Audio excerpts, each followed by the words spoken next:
Assalamualaikum warahmatullahi wabarakatuh.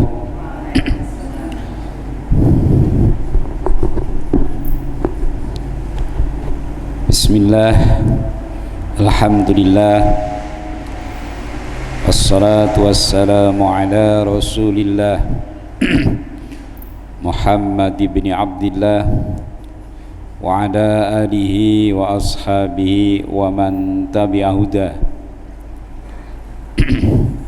Rabbi israh li sadri wa yassir li amri wahlul 'uqdatam min lisani yafqahu qawli. Amma ba'd. Yang kami hormati para ibu dan bapak Majelis Ta'lim Jumat sore yang dirahmati oleh Allah, patut kita bersyukur kepada Allah Subhanahu wa Ta'ala atas segala karunia dan nikmat yang terus menerus tercurahkan kepada kita. Semoga kita bisa menjadi hamba-Nya yang pandai bersyukur dalam keadaan yang berbeda. Mungkin saat ini sudah agak tidak panas lagi ya, sudah agak sejuk. Bahkan beberapa kali sudah turun hujan. Semua adalah karena kehendak dan maha kuasanya Allah. Segala sesuatu kalau sudah dikehendaki oleh Allah, maka tidak ada seorang pun yang bisa mencegahnya. Tapi sebaliknya, segala sesuatu yang oleh Allah ditahan, dicegah, maka tidak ada seorang pun yang bisa menghadirkannya. Beberapa waktu yang lalu hujan jarang dan sudah tidak pernah turun, karena itu juga kehendak Allah. Tapi ketika Allah sudah menghendaki hujan turun, maka turunlah hujan. Maka bersyukurlah kita. Hanya saja memang manusia itu selalu, kalau dalam bahasa Jawanya itu ngewohke, kayak panas, nanti diberi hujan.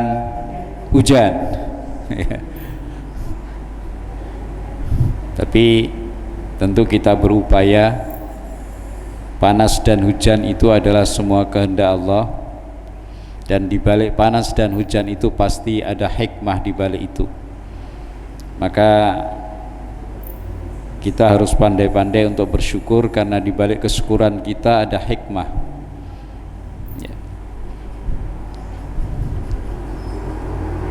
Salawat dan salam tentu tidak lupa selalu kita sanjungkan pada beliau junjungan kita Nabiullah Muhammad sallallahu alaihi wasallam atas segala petunjuk dan arahannya, lebih-lebih Al-Quran dan Sunnah yang diwariskan kepada kita, sehingga kita bisa menelusuri kehidupan ini dengan petunjuk Al-Quran dan As-Sunnah yang menjadi panduan dan way of life kita ya, pedoman hidup kita di dalam menelusuri hutan belantara kehidupan ini.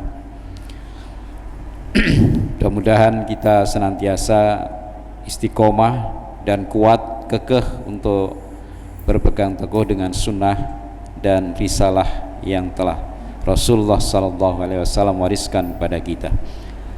Ibu dan bapak sekalian yang dirahmati oleh Allah, pada sore hari ini kita akan melanjutkan pada hadis ya, yang ke-209, 208 kemarin sudah ya. Jadi terkait dengan berbuat zalim, berbuat dosa kepada orang lain yang dalam bentuk mengkorupsi atau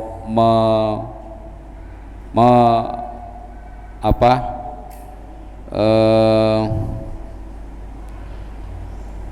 merampas ya milik orang lain yang dalam wujud disebutkan oleh Rasulullah, yaitu sibrin minal ard ya, sejengkal dari tanah, itu ternyata membuat atau membawa akibat nanti kelak di akhirat. Pada hadis berikutnya ini bagaimana Allah itu cara memperlakukan orang yang zalim. Jadi tidak begitu sesegera mungkin orang yang zalim itu kemudian diberikan hukuman, tidak. Tapi kadang-kadang Allah itu membiarkannya untuk terus berbuat aniaya, berbuat zalim, sehingga pada saatnya baru Allah memberikan azab dan peringatannya kepada mereka.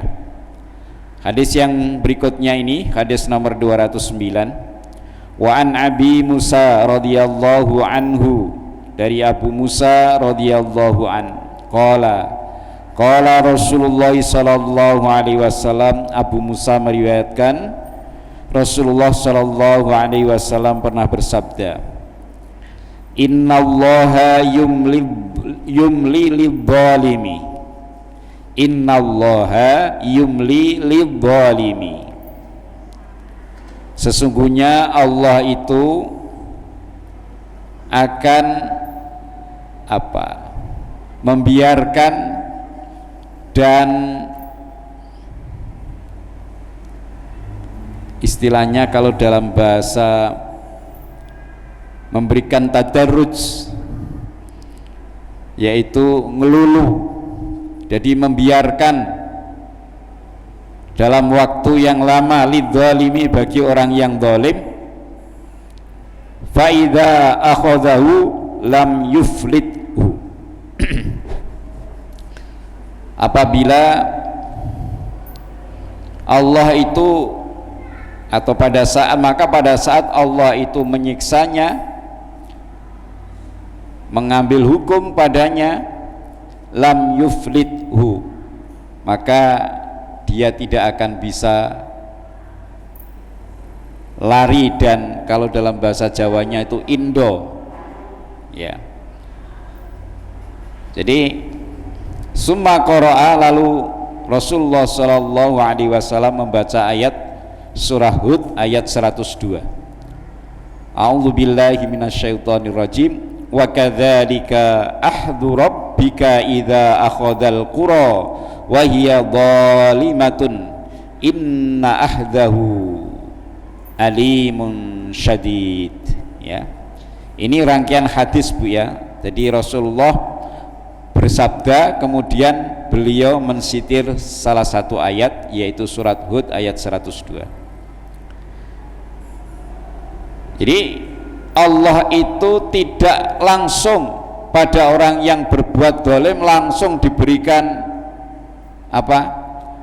hukuman, tidak diberikan, ditimpakan azab, tidak. Tapi kadang-kadang Allah itu menunda ya, menunda azabnya, menunda balasannya itu sampai waktu yang dikehendaki oleh Allah.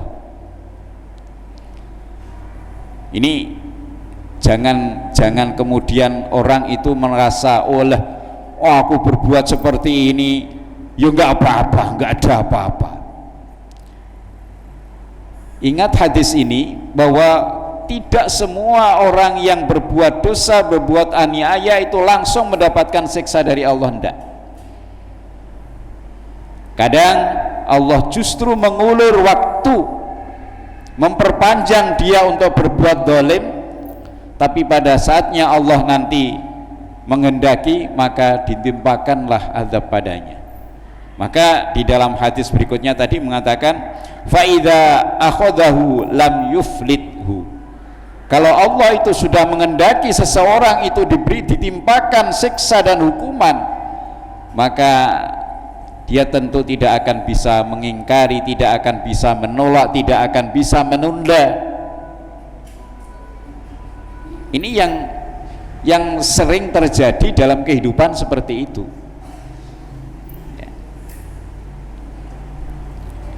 Summa qara'a, lalu beliau mendasarkan pada firman Allah, wa kadzalika akhdhu rabbika idza akhadhal qura wa hiya dhalimatun. Nah, ini malah bukan hanya perorangan ini.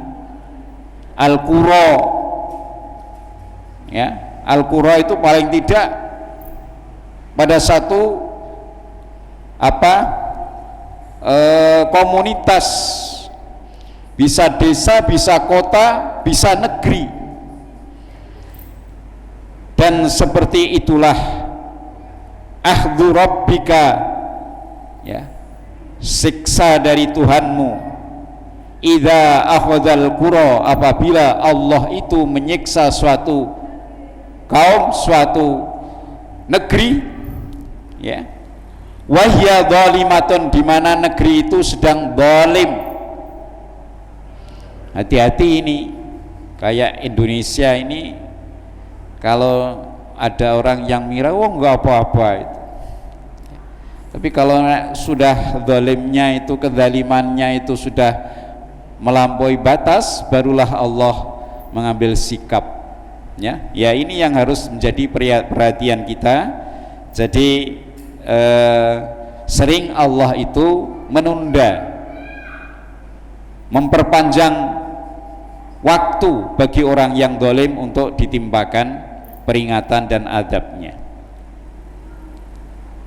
Inna akhdahu alimun syadid, sesungguhnya siksanya Allah itu sangat alim, itu sangat sakit, menyakitkan, syadid lagi dahsyat, ya. Jadi kalau Allah sudah menimpakan azab pada seseorang, pada kelompok orang, pada komunitas, pada negeri, maka kalau sudah menimpakan azab, tidak ada seorang pun yang bisa menahan dan menolaknya. Ini Bapak-bapak, untuk Bapak Ibu, untuk terjemahannya, ya. Jadi sekali lagi, ini masih di dalam bab tahrimul zulmi, keharamannya berbuat zalim, ya. Baik itu dilakukan oleh individu, dilakukan oleh lembaga, ataupun sebuah pemerintahan. Ini harus hati-hati, karena Rasulullah sudah sejak dulu memberikan peringatan lewat hadisnya, lewat sabdanya. Jadi jangan dikira Allah itu kemudian lupa dan tidak tahu suatu negeri atau suatu kaum yang dimana selalu berbuat aniaya, berbuat zalim. Jangan dikira Allah tidak tahu. Allah tahu, hanya saja memang Allah memberikan rentang waktu, jeda waktu, tidak langsung diberikan peringatan ataupun siksaan, tapi Allah Subhanahu wa taala itu menunda semua itu, dan nanti baru saatnya Allah menurunkan adab itu. Ya, dan ini sudah banyak dalam contoh kaum yang dahulu, ya, kaum terdahulu itu sudah banyak mengalami hal yang seperti ini. Dalam kisah bagaimana kaumnya Nabi Shu'aib, bagaimana kaumnya Nabi Hud, kaum Ad, bagaimana kaumnya Nabi Ibrahim, bagaimana kaumnya yang kemarin barusan kita pelajari, kaumnya Nabi Nuh. Habis itu. Kok bisa Pak ya? Iya. Kalau Allah menghendaki itu suatu penduduk negeri itu habis, ya habis. Maka kisah Nabi Nuh kemarin itu kan sangat-sangat memberikan perhatian dan pembelajaran pada kita. Kelompok orang yang benar itu memang cenderung sedikit, ya. Kelompok orang yang berpegang teguh, mau berpegang teguh pada kebenaran Allah, itu memang cenderung sedikit, Bapak-bapak, Ibu sekalian. Ya.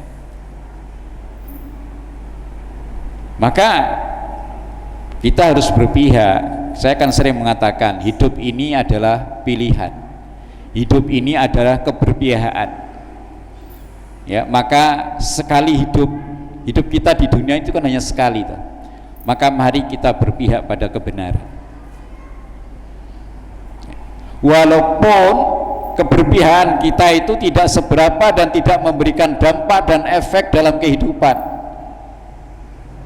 tapi kita sudah dicatat oleh Allah sebagai hambanya, sebagai makhluknya yang berpihak pada kebenaran, dan itu nanti janji Allah pasti akan diberikan kepada kita. Ya. Ini maka di dalam syarahnya ini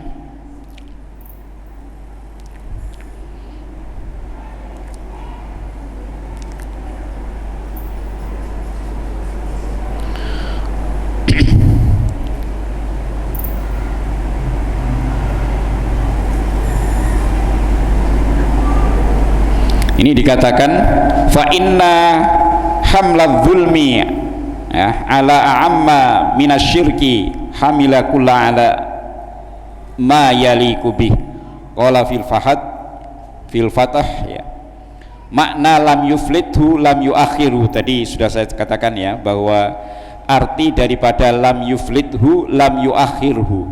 Jadi kalau Allah sudah menurunkan siksanya, maka tidak ada seorang pun yang bisa menunda siksa itu.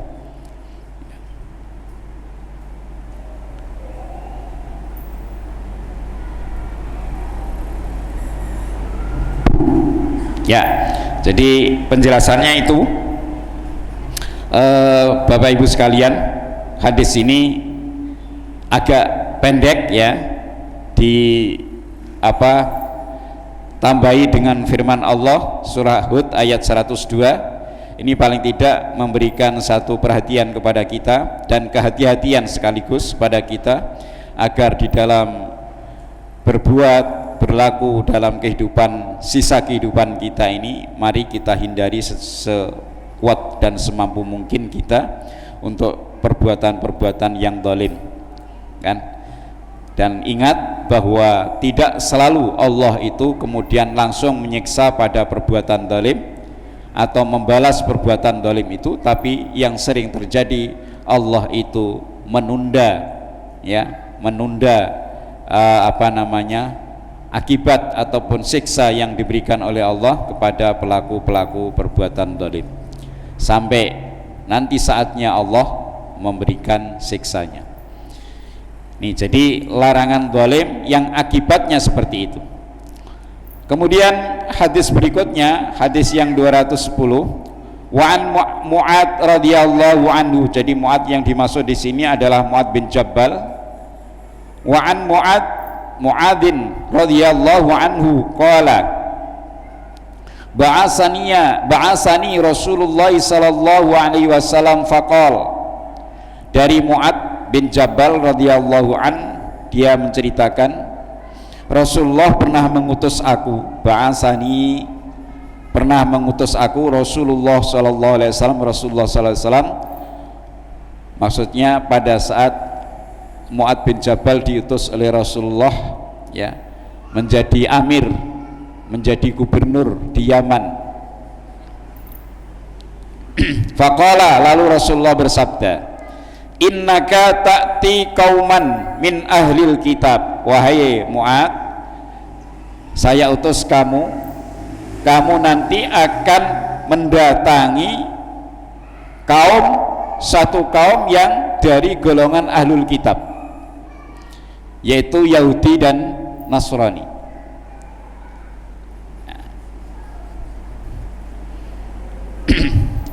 Fad'uhum ila syahadati an la ilaha illallah wa anni rasulullah.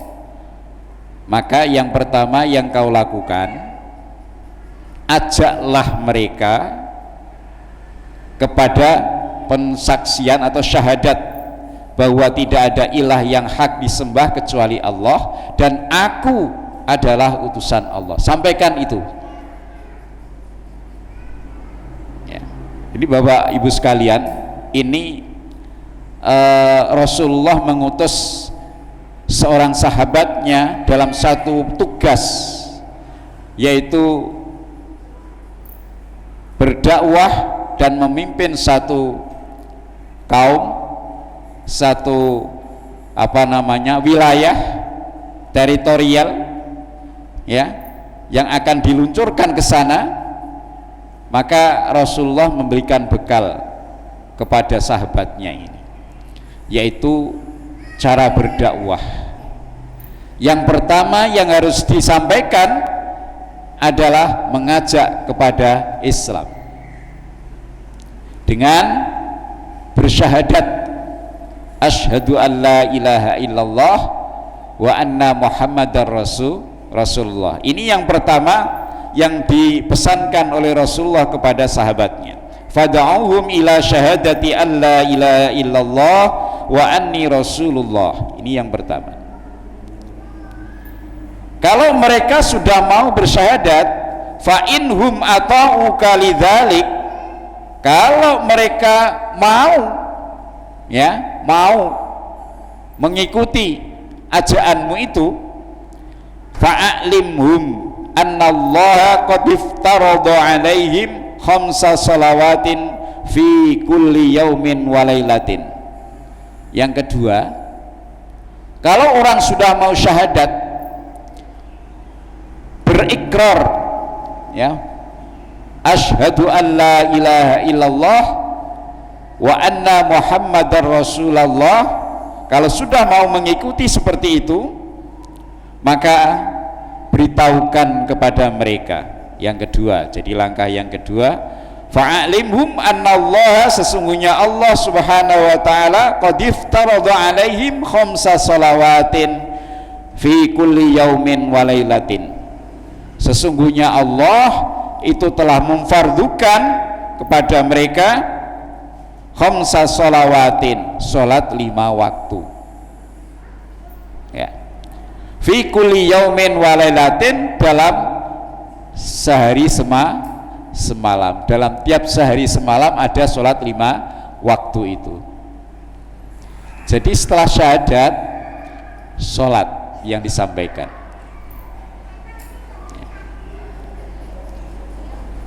Jadi tidak sholat dulu.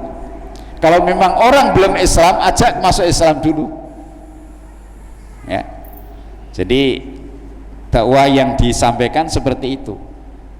Jadi kalau sudah mau mengakui, ini menunjukkan bahwa memang iman kepada Allah dan Rasul ini penting, ya.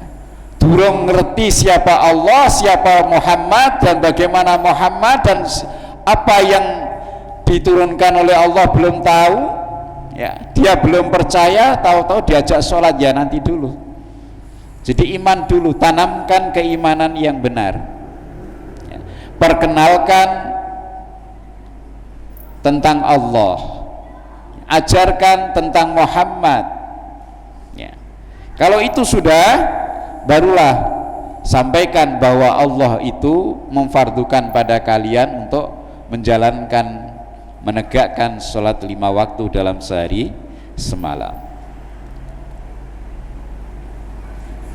Kemudian fa inhum ata'uka lidzalik, syahadat sudah mau, kemudian sholat juga mau melaksanakan, maka kalau toh mereka itu sudah mengikuti kamu dengan ajaran itu, fa'alimhum annallaha qad iftarada alaihim shadaqatan, maka sampaikan kepada mereka, beritahukan kepada mereka bahwasanya Allah itu telah mewajibkan kepada mereka apa? Sedekah, ya, sedekah. Sedekah ini diartikan oleh syarah ini zakat, ya, ai zakat. Tu'khadhu min aghniyaihim, yang diambil, yang diperoleh dari orang-orang yang kaya di antara mereka, fatu'addu ala fuqaraihim, dan akan diberikan, disampaikan kepada orang-orang yang fakir di antara mereka. Ini jadi syahadat, salat, zakat, ya. Kalau ini sudah ditaati semua, mereka juga mengikuti, fa inhum ata'u kalidzalika, kalau mereka sudah mengikuti, mentaati kamu Muhammad dengan ajaran itu, maka fa iyyaka wa karaima amwalihim. Jadi kalau orang itu sudah syahadat, sudah mau sholat, sudah mau mengeluarkan zakat, memberikan sedekah, itu hukumnya sudah seorang muslim, seorang yang mukmin. Maka kata Rasulullah, fa iyyaka wa qaraima amwaluhum, ya. Maka hati-hati, ya, hindari, jangan sampai berbuat yang salah, wa qaraima amwalihim, terhadap kemuliaan daripada harta mereka. Artinya apa? Sudah tidak halal lagi kalau harta mereka itu dianiaya, dizalimi, ya. Hati-hati, kata Rasulullah, fa iyyaka, itu menunjukkan hindari, jangan sampai kamu berbuat zalim wahai Mu'ad. Kalau mereka sudah mengikuti kamu, mau bersyahadat, mau sholat, mau zakat, maka hati-hati, harta mereka berhak mendapatkan perlindungan dari pemerintah Islam. Jadi nggak boleh, ya, karena mereka hukumnya sudah beriman. Wattaqi da'watal mazlum, lah ini intinya, Bu, yang terkait dengan kezaliman. Wattaqi, dan takutlah kamu wahai Mu'ad, da'watal mazlum, doanya orang-orang yang terzalimi. Ini pesan Rasulullah, ya, lewat Mu'ad, tapi ini bisa berlaku untuk semua, termasuk kita saat ini. Wattaqi da'watal mazlum, dan takutlah kamu kepada doa yang dipanjatkan oleh orang-orang yang dizalimi. Kenapa? Fa innahu laisa bainaha wa bainallahi hijab, ya. Karena doanya orang yang terzalimi itu, antara doa dengan Allah itu tidak ada penghalang. Doanya mujarab, mustajab. Hati-hati itu, ya. Jadi gampangane doane wong sing terzalimi itu makbul. Maka Rasulullah pesan, wattaqi da'watal madlum fa innahu laisa bainaha wa bainallahi hijabun. Jauh takutlah kamu terhadap doanya orang-orang yang terzalimi. Karena apa? Doanya dengan Allah itu tidak ada penghalang, tidak ada hijab, langsung didengar oleh Allah. Allah akan memberikan balasan kepada orang-orang yang zalim. Ini inti daripada hadis ini terkait dengan bab tahrimul zulmi.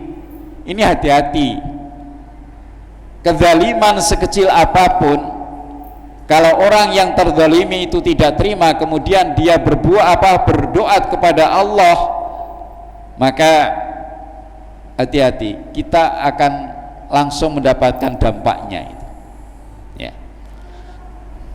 Apalagi kalau yang dizalimi itu orang banyak, orang yang lemah, ya. Jadi termasuk sekarang yang terjadi ini kan,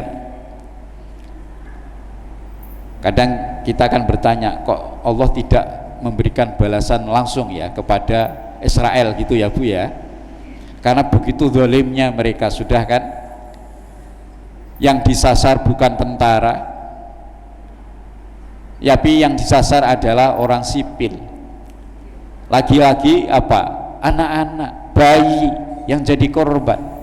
Ini kan kalau kacamata kita zalim sudah itu Israel, tapi kenapa Allah kok tidak segera menurunkan azab? Tentu orang-orang yang teraniaya itu kan juga berdoa, kan. Artinya Allah punya waktu, masih menunjukkan mungkin geliatnya orang Indonesia, Muslim Indonesia bagaimana, itu masih ditunggu ya. Kemudian negara-negara tetangga yang lain yang di sana ada orang-orang Muslim, rakyat yang Muslim, ditunggu perannya apa. Mungkin kalau nanti sudah semua punya peran, Allah baru menurunkan kuasanya ya. Karena kalau menurut para pakar hadis mengatakan bahwa janji Rasulullah, apa yang disampaikan oleh Rasulullah, kayaknya ini sudah terjadi, di mana nanti antara orang Islam dengan orang Yahudi itu akan terjadi perang dahsyat. Nah, untung sudah ada muncul siapa, Bu? Hamas ya.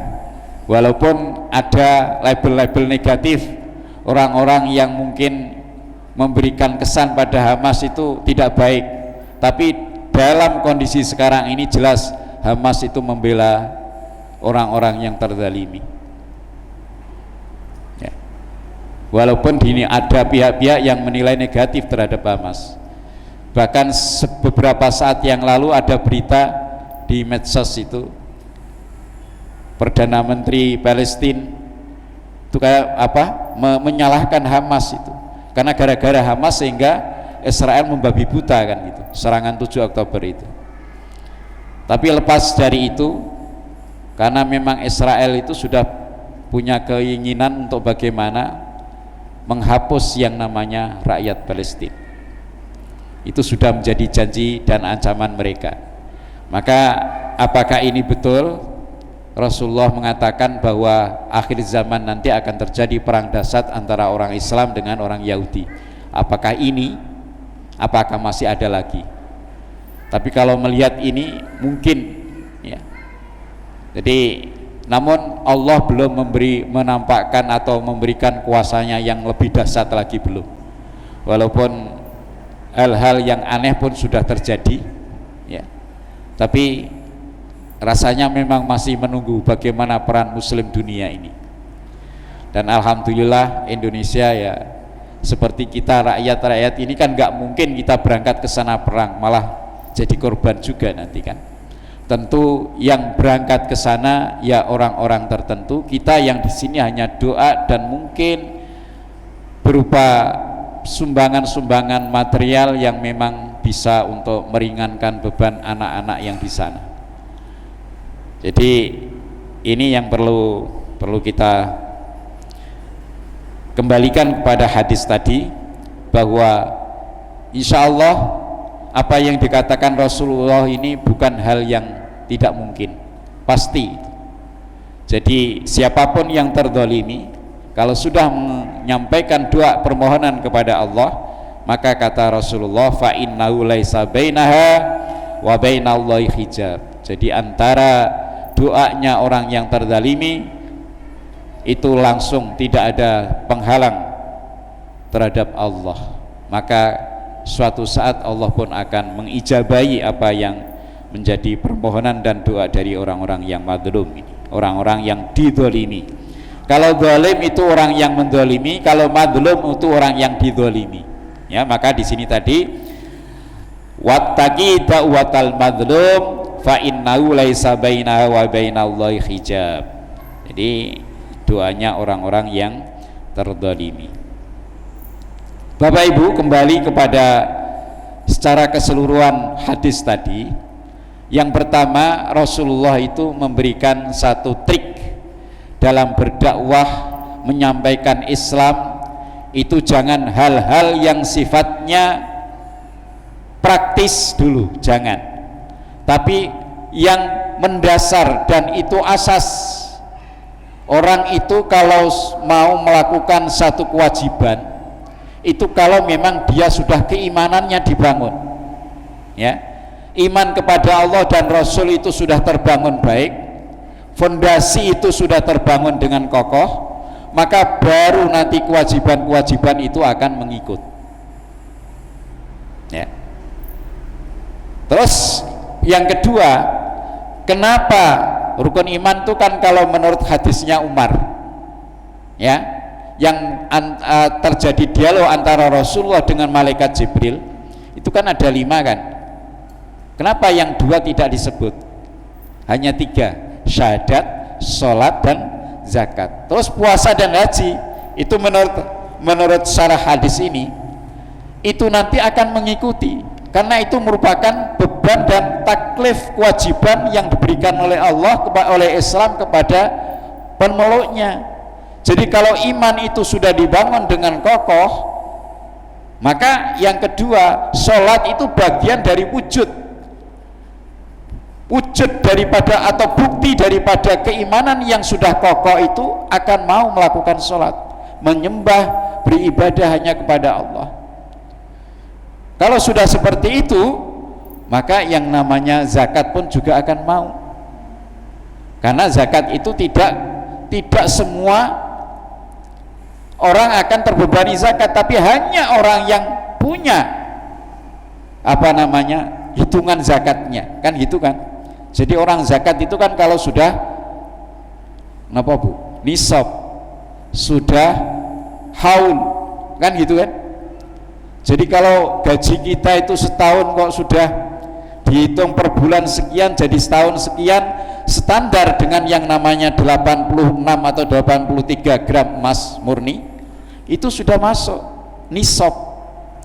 Dalam 1 tahun itu masuk haul, ya. Nah akhirnya ulama sekarang kan boleh takjil. Kalau nunggu 1 tahun gajinya pegawai sampai tahun hitungan 12 bulan habis sudah nggak bisa zakat, maka harus takjil. Maka Basnas, Basda, Lazismu ini memberlakukan takjiluz zakah, mendahulukan atau mempercepat pembayaran zakat. Karena apa? Kalau ngumpul ke 12 bulan, ya malah kalong mengko. Maka diambil kebijakan oleh amil itu tiap bulan diambil, ya. Tiap bulan dihitung 1 tahun masuk nisab, berarti tiap bulannya itu berapa, diambil 2,5%.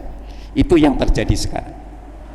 Jadi Bapak Ibu sekalian, jadi itu kenapa itu 3 saja, karena 3 itu kalau sudah dilakukan maka yang namanya puasa, ya, kemudian apalagi haji, ya, ya, ini akan ngikut nanti. Jadi menurut syarah hadis ini begitu, ya. Karena yang terpenting itu yang pertama tadi, jadi pembangun sebuah keimanan dulu.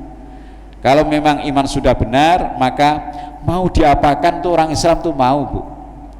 Contohnya mungkin kita ini, ya. Karena sudah yakin bahwa apa yang kita berikan itu nanti akan dibalas oleh Allah, dan itu invest yang abadi itu kan. Kita yakin itu. Tanpa keyakinan itu Bapak Ibu nggak mau sedekah, infak, zakat, tidak akan mau itu. Karena kita sudah yakin, sudah percaya bahwa apa yang kita berikan saat ini, apa yang kita sedekahkan, apa yang kita berikan zakat, bayarkan zakat, infak dan lain sebagainya, wakaf dan sebagainya, itu kita yakin bahwasanya Allah nanti akan membalas. Dan itu invest akhirat, ya. Nah, lebih-lebih lagi kalau orang sudah betul bahwa akhirat itu yang diutamakan, yang menjadi tujuannya, maka sebesar apapun yang harus kita keluarkan itu enteng, gitu loh, ya. Ini karena apa? Kita orientasinya sudah ke sana. Itu bisa terwujud manakala dibangun sebuah keimanan yang benar. Maka syahadat oleh Rasulullah dianggap itu vital. Jadi kalau kamu mendatangi mereka nanti, wahai Mu'ad, ajarkan dulu syahadat tauhid dan syahadat Rasul, kan gitu, asyhadu an la ilaha illallah wa anna muhammadar rasulullah. Kalau itu sudah masuk, mau ke bawah kemana mereka akan mau ngangkat senjata, menghadapi musuh, mau itu. Mereka kenapa seperti Bilal bin Rabah itu dengan keyakinan hanya mengatakan la ilaha illallah, ternyata dia itu tega mengorbankan dirinya untuk disiksa yang berat seberat itu. Ya, kemudian bagaimana ayahanda dan ibunda daripada Ammar, ya, sampai disiksa, dimasukkan dalam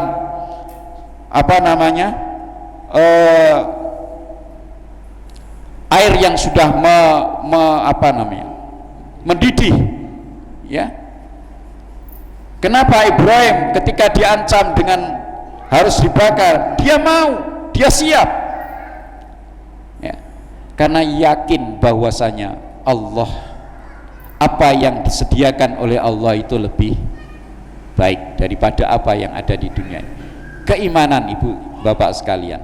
Jadi kalau keimanan itu sudah terbangun dengan baik, maka ya, orang yang beriman itu pasti akan menjalankan apa yang berikutnya. Sholat jadi enteng, kan itu kan ya. Kemudian zakat jadi gampang. Kemudian puasa, ya. Kemudian haji, apalagi haji. Sekarang kan kayak gini ya, antriannya sudah ada yang sampai 63 tahun ada 40 tahun. Kalau Jawa Tengah ini kelihatannya 40 tahun, kalau enggak apa 35 tahun gitu ya.